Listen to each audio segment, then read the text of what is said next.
Hi, everyone. Welcome to another episode of the Streamer Thought Podcast, where thoughts flow and ideas stick. I'm your host, Jasmine, and today I want to talk about consequences. So, I literally was like, I need to look up the definition of consequences, and consequences are just a result of an action. So, they can be good consequences or they can be bad consequences. And that really made me think about situations where you can have good and bad. Um, so the first instance is I heard someone say, don't force someone to be somewhere they don't want to be. And I definitely say pretty often, like, I'm not in the business of making people do things that they don't want to do, or I'm not going to do something I don't want to do. Um, so, but I wanted to unpack that or those quotes a little bit because they can be taken like literally and figuratively. So I started thinking about my own experience and how, like, sometimes, I always want the best for people, especially people that are close to me. And so, yeah, in the past, I have been like, I see you doing this and doing that. And like, I think you'd be so great at this, envisioning what I would want their life to look like. But that's my vision, and not theirs. And so it's kind of like, and sometimes that would be good consequences. Like they would be like, oh, wow, that's a really good idea. I'm going to do that. And other times it would be bad consequences because they would be like, Jasmine, your ideas are not my ideas. And I'm not going to be forced to do what you envision for me and not what I envision for myself. Um, and with the bad consequences, um, that could be like maybe that person doesn't trust me anymore to tell me what they want to do because maybe I'm a judge it type of thing. And I totally get that.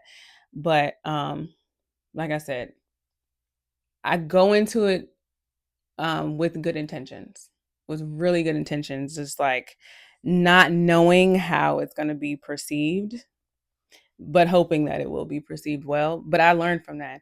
I learned that, hey, maybe you just need to listen sometimes instead of trying to be like, hey, what about this? And what about that? Like, because they might not even be thinking about that. They might be thinking about something totally different. And that's okay because it's their life. Um, but then also physically, oh, before I get into physically, um, not only is it a possibility that that person could not be envisioning that life for themselves, but maybe it's just that they're not ready for that life. So maybe hearing about it is not actually helping the situation because they're not there yet. So just like listen to what they have to say. That's what I learned. Um and I think that there is a huge difference between just giving advice, and listening, like I said, and being there for someone and actually, so that's different than actually being like, this is what you need to do. So I try to refrain from saying, this is what you need to do to people because it's like, you don't need to do anything that you don't want to do. So I it's not, sometimes it's not what you say, is how you say it, or maybe it's a little bit of both. Like you just watch what you say. That's something that I had to learn when talking to people, especially that I care about, because I don't want it to be taken in a negative way if I'm not intending to be negative. And then physically, not forcing someone to be somewhere that they don't want to be is a real thing. Like people can be forced to stay somewhere that they don't want to be. And there's extreme ends to that, like, crime and things like that. But on the lower end, like what if somebody is telling you that you have to go somewhere that you don't want to go to. Maybe it's like a party or like an event or something like that. And you don't want to be there. Um, I'm an introvert. I'm an introverted extrovert, if that makes sense. Like I like my own company a lot, and like I like to be with my inner circle, and but being with those people, I'm extroverted. I'm very much like talkative and like, wanting to do things, but like to just people that I don't know, I'm not that person that wants to be the center of attention or, you know, socialize and work the room. I'm not necessarily that person, but I open up a lot more when it's just my people. So there are definitely instances where it's like, oh, it's an event and maybe I'm not feeling it cuz I am, exhausted from maybe I had an event the day before or maybe it was something other stuff during the week, something that just mentally drained me. So no, I don't want to physically go to this thing. And that goes back to the I'm not going to do anything I don't want to do. And so I feel like going to an event like that is just giving in. That's me feeling like I just gave in to what that other person wanted me to do and it felt kind of forced. And I'm not gonna, if I do enjoy myself, it's either that I was faking it because I didn't really want to be there, or maybe, I don't know, something miraculous happened and I actually had a good time. But either way, I had no intentions on going. So, but from my experience though, I really feel like I learned the way that I approach a situation, a friendship, a relationship, whatever it may be. What I give out has a lot to do with what I'll get back.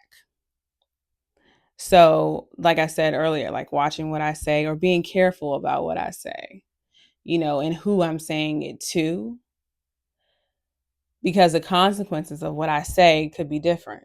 It could be different depending on the person, and depending on the situation. So, I do think that I overall want better consequences. Obviously, I feel like we all do. We all want good consequences, but yeah. So I think that being mindful is something that I learned in my almost 32 years. So yeah. The next topic is that, and I think I either heard this in church or it was a quote that I heard, but it's that sin takes you further than you want to go, keeps you longer than you want to stay, and costs you more than you want to pay. So this really goes into the consequences of your choices. And while I think that this can be applied to so many different topics, just one thing that I thought of, one of the first things, and I thought of many different things when I heard this, but one of the first things was telling a lie. So I know that people say like, "Oh, it's just a little white lie." I don't really know what a little white lie is. I just know the saying that people will say it. I've heard that since like childhood. It's just telling a little white lie. But is it ever really that little? Because I feel like it compounds, like it's compounded. Because you tell a little lie, a little lie, and then you have to keep up that lie. So you might have to add another lie on top of that lie. You have to add details to that lie because depending on who you're telling the lie to, they might have questions. And so you got to be able to think quick on your feet to add to that lie. And so, and that takes you further than you want to go because you're over time, maybe it's weeks, maybe it's months, maybe it's years, you're adding to this lie, right? And it keeps you longer than you want to stay because it's taking so long, right? And then the last part is that it costs you more than you want to pay. So telling a white lie and having to add to it over and over and over again, maybe you telling a white lie to a significant other or something like, or someone close to you, I don't know, just an example. But in having to add to that lie when the truth finally does come out, because that's another saying that I hear all the time and that I actually believe, like the truth always comes out. So like you can lie to me now, but just know, like either you're gonna trip up over that lie and forget your lie and I'm gonna catch on to it, or like it's all just gonna come out at once. And so when that truth does come out, what what do you do then? I feel like you're definitely going to probably most likely have a bad consequence because you held on to that lie for so long and you added to that lie for so long. Um, and so you could people could not trust you anymore after that, or you could lose a friendship, lose a relationship, whatever the case. And then I think that I would I would question whether it was worth it to actually lie. If I had to do all of that, was it worth it for me to actually tell a lie? I don't know. Because it's so much harder, so much more work to tell a lie and keep up with the lie than it is to tell the truth. But in the moment when when you're like in a situation, I don't want to say caught red-handed, but kind of, I guess, in a situation where you don't know a way out and you feel like the only solution is to lie, the lie does seem easier. But in the long run, the lie is harder. So that's something that I learned about that. Another thing it made me think of was, is omission the same thing as telling a lie? So, different people have different opinions. Some people think that, yeah, if you didn't tell me something, then you lied about it. And for me personally, I don't think they're the same thing. I think that they're different things. And let me explain. So, a lie is literally when you intentionally tell me something false, when you intentionally don't tell me the truth. An omission is when you intentionally leave something out. So let's say you did tell me the truth, but you left out some details that you felt like I didn't need to know. So I think while they're not the same thing, they both involve deception. Like either way, you're trying to deceive me, you're trying to, make me think something that maybe I wouldn't have thought if you had to just told me the whole truth. Um, and I don't think either one of the things are good. Like omitting and lying are definitely not good, in my opinion. But also to that point, an omission, like I said, intentionally, but maybe somebody is doing it unintentionally. Maybe they have a bad memory. Like I don't have a great memory. So maybe I forgot some details. Maybe I told you the truth that I remembered. So when the other part came out, it's like, oh, you didn't tell me that. So maybe it's not that bad. I don't know, but then it's like, I don't know. How do you prove that you unintentionally did it? I feel like that would be the hiccup in it. But either way, I don't think that they're exactly the same. But I think that they both can involve a level of deception, whether you intend to or don't. So another thing is, or the last thing, I was reading this book because I love to read. I just started getting back into actually reading paper books or hard copy books, physical books. Um, I usually would just be listening to an audiobook on Audible. But I heard that actually reading physical books helps you keep up with your vocabulary. It's actually a really good skill to have. And actually, because depending on what books you're reading, maybe the vocabulary is really advanced, or whether maybe you can learn some new words in the book, or maybe you just keep up with the vocabulary you already have. So yeah, I started reading physical books again. I used to love to read physical books back in like middle school, high school, even elementary school. But yeah, I got out of that as an adult because I honestly didn't have the time, but I've been making the time. So anyway, I it was a line in this book that said the good guys need to succeed every time, but the bad guys only need to succeed once. And I thought, wow, that's a really interesting line because I totally agree with that. And it made me think of how literally you could do you could do good your whole life, like do all these good things, be good to people and be good to yourself, all these things. And then you make one bad decision, and maybe you're perceived now you're no longer perceived as a good person. You're perceived as a bad person, whether that's how other people perceive you or how you perceive yourself. But then the opposite is also true. If someone could be doing bad their whole life, like I don't know whatever the bad things are that you're doing, but you're always doing bad until one day you decide to do something good, something really good. So you can be looked at differently. Maybe you no longer look at yourself as a bad person, or other people no longer look at you as a bad person because you have turned your life around, which is great. That's awesome if you turn your life around. But I just think I find it interesting how quickly things can change. Perceptions can change.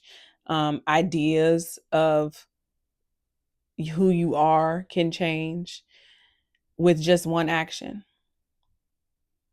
So that also made me think about how there's just this Bible verse, and don't get me I do not know word for word the Bible verses. I know the idea and what I'm supposed to learn from them, and I can paraphrase. So that's what I'm about to do. That made me think of the paraphrase Bible verse where it basically says that there will be rejoicing in heaven over one sinner who repents than over 99 righteous people who do not repent. And that just goes to that relates directly to that quote about how the good guys need to succeed every time, but the bad guys only need to succeed once. So if you come to God, and repent, he will accept you, of course. But if you are always good, you're already accepted by God, you're always good, but you also have to keep up with that. You need to be able to maintain that same good nature. And I feel like it's so interesting how obviously God has unconditional love for all of us, all of his children, and that will never change. But I don't think we as people necessarily have unconditional love for everyone. I think it comes with conditions. And if we saw each other more like God did, then we would see that, hey, these sinners can also be turned around.